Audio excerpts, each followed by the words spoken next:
Teman-teman, selamat pagi. Senang sekali kita berkumpul kembali melalui ibadah online. Inilah ibadah online kita yang kedua. Minggu kemarin, Ko Timotius yang sudah memulai ibadah online ya.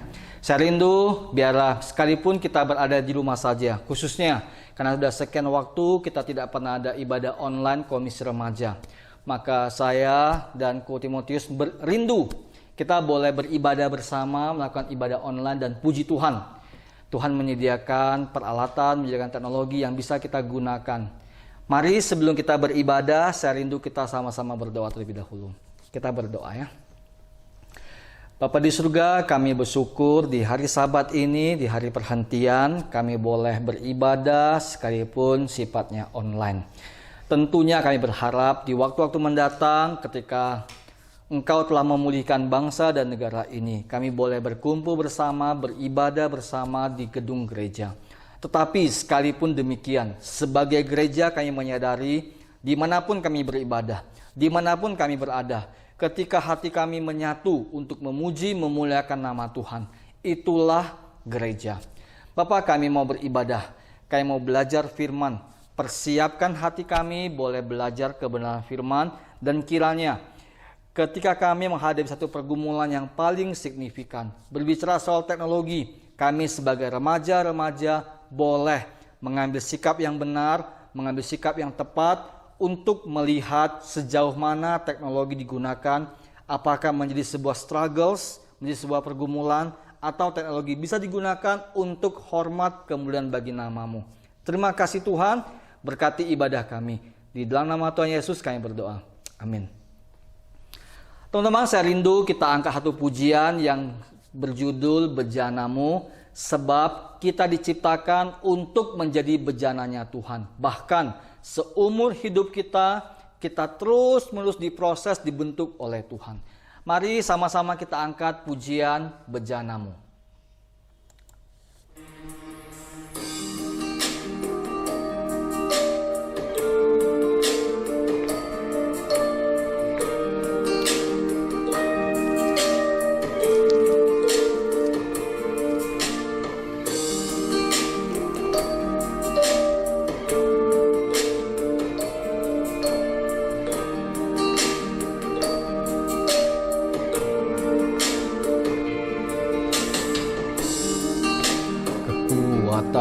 Di jiwaku, ketenangan di batinku, ada dalam hadirat-Mu, ku menyembah-Mu.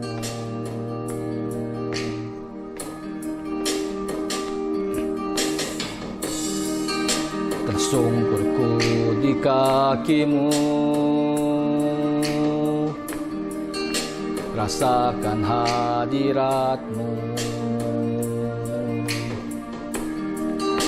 Takkan ku melepaskan-Mu, Kau cahaya bagiku. Mengiring-Mu seumur hidupku, masuk dalam rencana-Mu Bapa. Pikiranku, kehendakku, ku serahkan padamu. Harapanku hanya di dalam-Mu, ku kan teguh bersama-Mu Tuhan.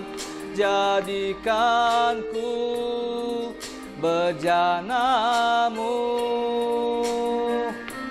untuk memuliakan-Mu.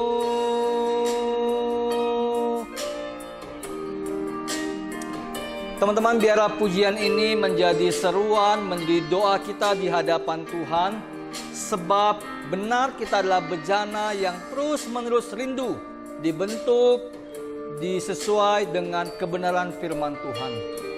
Mari kita angkat pujian sekali lagi bersama-sama.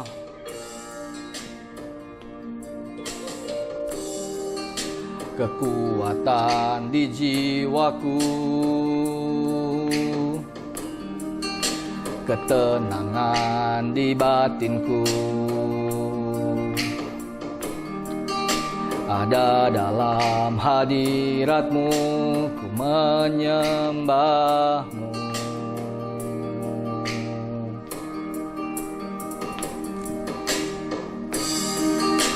Tersungkurku di kaki-Mu, rasakan hadirat-Mu. Takkan ku melepaskan-Mu, Kau cahaya bagiku. Mengiring-Mu seumur hidupku, masuk dalam rencana-Mu Bapa. Pikiranku, kehendakku, ku serahkan padamu. Harapanku hanya di dalam-Mu, ku kan teguh bersama-Mu Tuhan. Jadikanku bejana-Mu untuk memuliakan-Mu. Seumur hidupku masuk dalam rencana-Mu Bapa. Pikiranku, kehendakku, ku serahkan padamu. Harapanku hanya di dalam-Mu, ku kan teguh bersama-Mu Tuhan. Jadikanku bejana-Mu untuk memuliakan-Mu. Kiranya Tuhan menolong kita untuk senantiasa memuliakan Tuhan. Teman-teman, kita akan belajar firman Tuhan. Sekali lagi, mari kita berdoa sebentar ya. Bapa, kami akan belajar firman, khususnya berbicara soal struggles. Ada begitu banyak struggles, ada begitu banyak pergumulan dalam kehidupan kami. Salah satu yang terpenting atau yang menjadi struggles dalam kehidupan masa kini adalah berbicara soal teknologi, khususnya media sosial. Oleh karena itu, mampukan kami hari ini mau belajar satu kebenaran firman Tuhan, agar struggles ini sekalipun menjadi sebuah struggles tapi tidak merenggut kami daripada Tuhan. Tolong kami Bapa, dalam nama Tuhan Yesus kami akan belajar firman. Amin. Teman-teman, saya rindu kita membaca dua bagian firman Tuhan ya. Saya akan mengawali khotbah saya, renungan saya dengan dua bagian firman Tuhan. Yang pertama dalam Kejadian 1 ayat ke-26-27. Berfirmanlah Allah, baiklah kita menjadikan manusia menurut gambar dan rupa kita, supaya mereka berkuasa atas ikan-ikan di laut dan burung-burung di udara, dan atas ternak dan atas seluruh bumi, dan atas segala binatang melata yang merayap di bumi. Maka Allah menciptakan manusia itu menurut gambarnya. Menurut gambar Allah diciptakannya dia, laki-laki dan perempuan diciptakannya mereka. Satu bagian firman Tuhan lagi, yaitu dalam Kejadian 2 ayat ke 18-19 ya, khususnya ayat ke-18. Kejadian 2 ayat ke-18. Tuhan Allah berfirman, tidak baik kalau manusia itu seorang diri saja.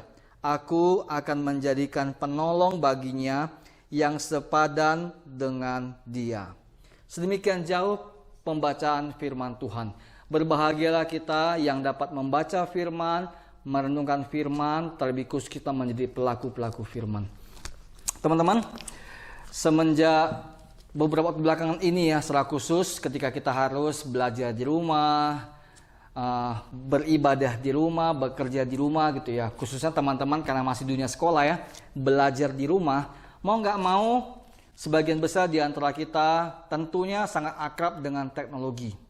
Dulu mungkin guru-guru kita atau kita jarang sekali berinteraksi belajar menggunakan media online, media teknologi. Tapi sekarang sepertinya itu bukan lagi hal yang aneh gitu ya. Sebab apa? Sebab sebagian besar di antara kita sudah banyak menggunakan teknologi. Saya lupa tepatnya kapan saya memulai ada akun Instagram. Tapi yang saya ingat, 1 atau 2 tahun saya berada di Malang, studi. Lalu saya lihat sebuah brosur ada launching HP Android ya. Samsung Galaxy Y yang gitu ya. Saya beli. Lalu kemudian entah kenapa saya kok bisa melihat ada satu aplikasi namanya Instagram. Itulah pertama kali saya bermain Instagram. Seperti yang saya pernah sharing ke teman-teman, yang follow saya tuh pertama kali hanya 1 orang. Itu pun karena saya bajak, ya. Yaitu istriku, Lausariana ya. Saya pernah ambil handphone dia, saya download, lalu saya sengaja buat dia menjadi member saya, menjadi follower saya. Lalu ketika saya upload foto, itu pertama kalinya yang nge-like hanya saya dan istri saya. 2 like, tapi bangganya luar biasa. Perlahan-lahan, Instagram saya semakin lama semakin banyak orang follower. Walaupun saya akui, jumlah follower saya tuh tidak sebanyak teman-teman mungkin ya. Apalagi walaupun katakanlah hari ini mungkin sekitar 900-an orang yang follow saya gitu ya. Tetapi begitu saya upload foto, jarang bisa tembus sampai 100. Mungkin sekitar hanya 50-an, 60-an sudah habis. Tengok teman-teman mungkin begitu upload, wah bisa rame, 200-an, 300-an dan lain sebagainya. Teman-teman, teknologi juga memudahkan kita. Buktinya hari ini, sekalipun kita berada di rumah, kita bisa beribadah. Karena ada teknologi. Tetapi teknologi bisa menjadi satu sumber sukacita, di sisi lain teknologi juga bisa menjadi sebuah struggles. Khususnya berbicara soal media sosial. Teman-teman, saya tidak anti terhadap media sosial. Saya juga mengikuti beberapa platform ya. Ada Facebook, ada Twitter, ada Instagram. Saya tidak ikut yang lain.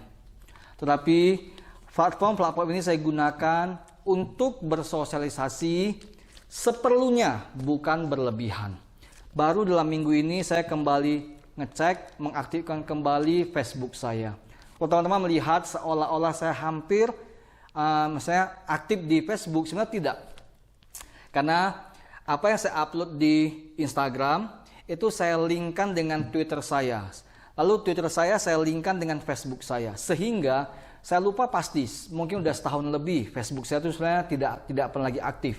Tetapi seolah-olah aktif, ada foto, ada postingan, itu karena apa yang saya komentari di Twitter akan langsung connect di Facebook. Itulah teknologi.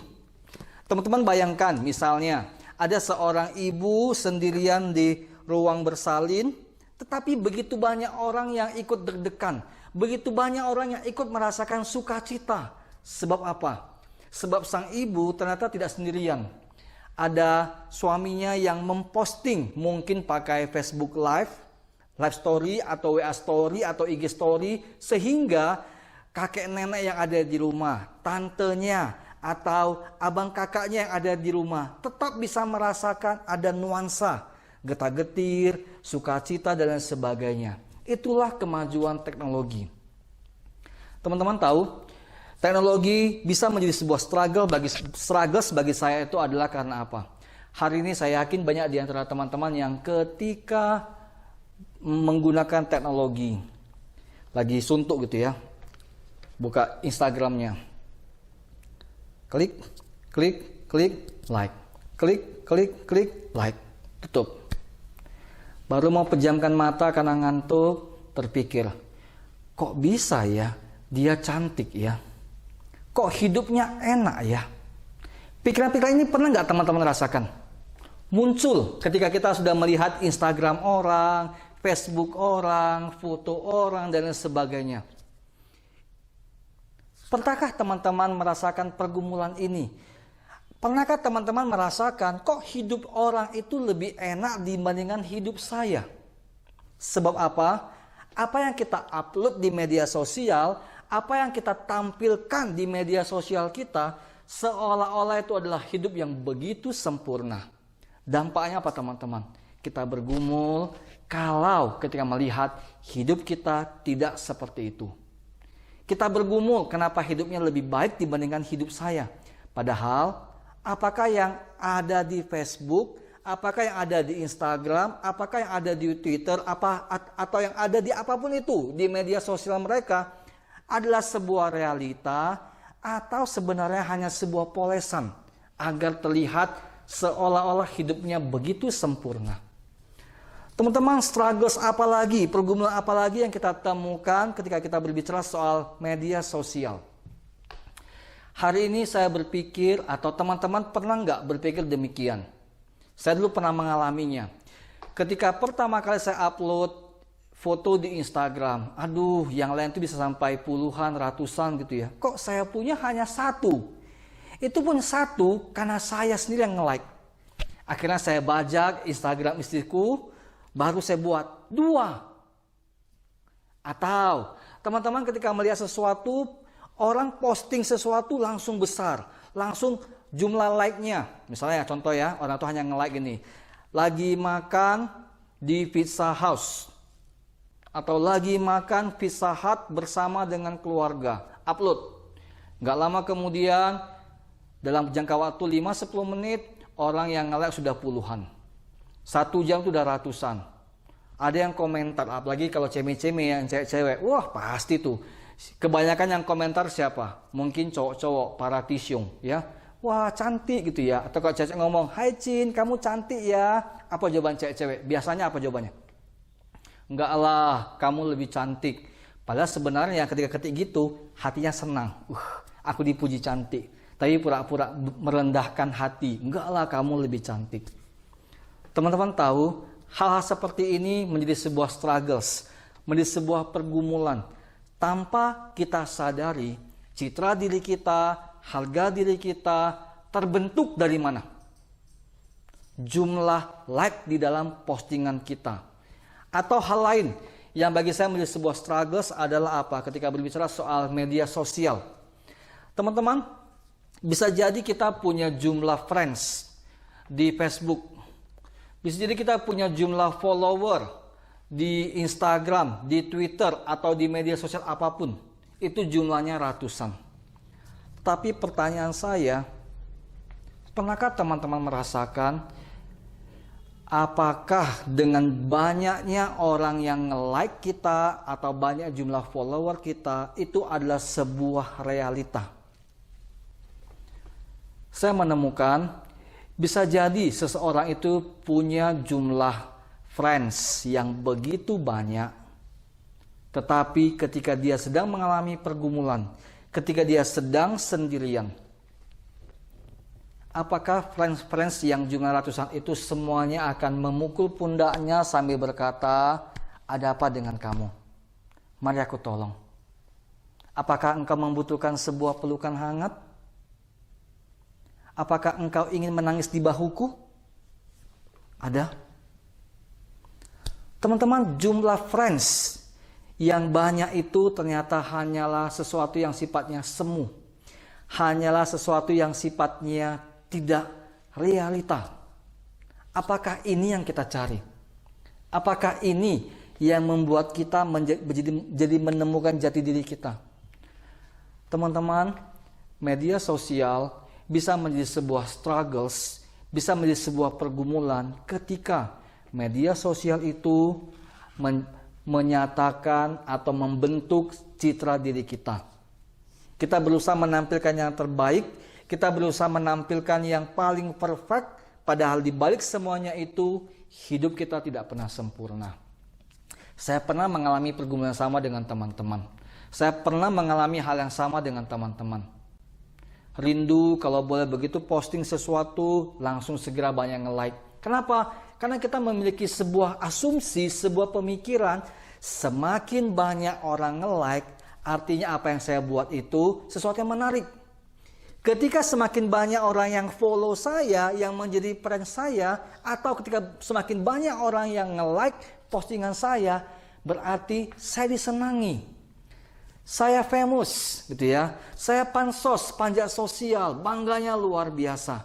Tetapi teman-teman, ketika jumlah itu terlalu sedikit, berapa banyak di antara kita yang struggles? Berapa banyak di antara kita yang merasa diri kita seolah-olah tidak berarti, seolah-olah tidak ada orang di sana yang mengerti pergumulan kita. Teman-teman, dalam bagian hari ini saya rindu, saya hanya memaparkan tentang struggles, pergumulan kita.